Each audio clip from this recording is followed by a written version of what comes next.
ભાજપમાં નવા પદાધિકારીઓની પસંદગીને લઈને મહત્વપૂર્ણ સમાચાર સામે આવ્યા છે। 1 થી લઈને 3 મેના રોજ જિલ્લા અને શહેરોમાં જશે ભાજપના નિરીક્ષકો। મહત્વનું છે કે 15 મહાનગરપાલિકામાં મેયરની પસંદગી માટે સેન્સ પણ લેવામાં આવશે।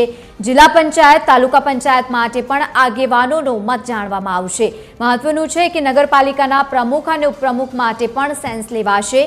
4 થી લઈને 6 મેના રોજ મળી શકે છે પાર્લામેન્ટરી બોર્ડની બેઠક। જે પ્રમાણે સતત સમાચાર હવે તેને જ લઈને સામે આવ્યા છે, કારણ કે મેયર પદ માટે અને અધિકારીઓની પસંદગી માટે આવનારા સમયમાં હવે સેન્સ લેવામાં આવશે।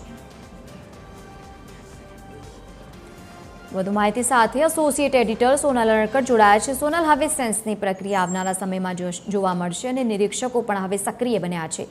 કેવા પ્રકારની આગળની કાર્યવાહી રહેવાની છે?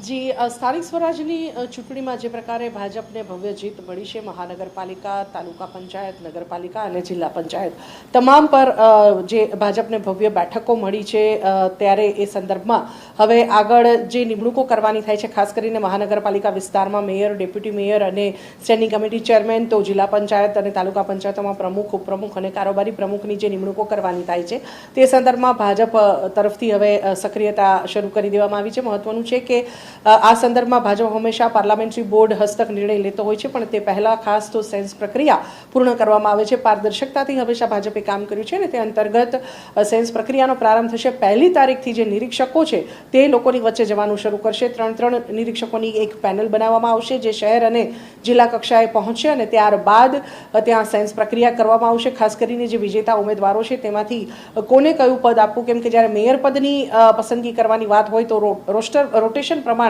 जे होय छे ते पसंदगी करवानी थती होय छे रोस्टर मुजब। केम के आ वखते अमदावाद महानगरपालिकानी वात करीए तो अनामत केटेगरीमांथी पुरुष उमेदवारनी पसंदगी करवानी थाय छे, ने ते अंतर्गत ज्ञाति जातिना समीकरणो पण ध्यानमां लेवामां आवशे। साथे साथे ज उमेदवारनी जे व्यक्तिगत कही शकाय के आवडत क्या प्रकारनी छे, केटली लोक स्वीकृतता छे, आ तमाम बाबतोने ध्याने लई अने जे फाइनल मतुं छे ते मारवामां आवशे। એટલે આ પ્રકારે પ્રત્યેક મહાનગરપાલિકા વિસ્તારમાં જે પ્રકારે પસંદગી કરવાની થશે તે સંદર્ભમાં જે નામ છે તેના પર ચર્ચા કરવામાં આવશે અને 3 નામોની પેનલ નિરીક્ષકો દ્વારા તૈયાર કરવામાં આવશે। તે જે નામોની પેનલ છે તે પાર્લામેન્ટરી બોર્ડને સોંપવામાં આવશે અને ત્યારબાદ પાર્લામેન્ટરી બોર્ડ તરફથી mayor, deputy mayor, standing chairman અને જિલ્લા પંચાયતોના સંદર્ભમાં જે નામો છે તેની પસંદગી કરવામાં આવશે। આ પ્રક્રિયા 1 તારીખથી શરૂ થશે। 1 થી 3 તારીખ દરમિયાન નિરીક્ષકો લોકોની વચ્ચે જશે અને 4 થી 6 એમ 3 દિવસ દરમિયાન મે 4, 5 અને 6 મે દરમિયાન પાર્લામેન્ટરી બોર્ડની બેઠક મળે તેવી સંભાવના હાલના તકે સામે આવી રહી છે અને મોટે ભાગે 12 મે સુધીમાં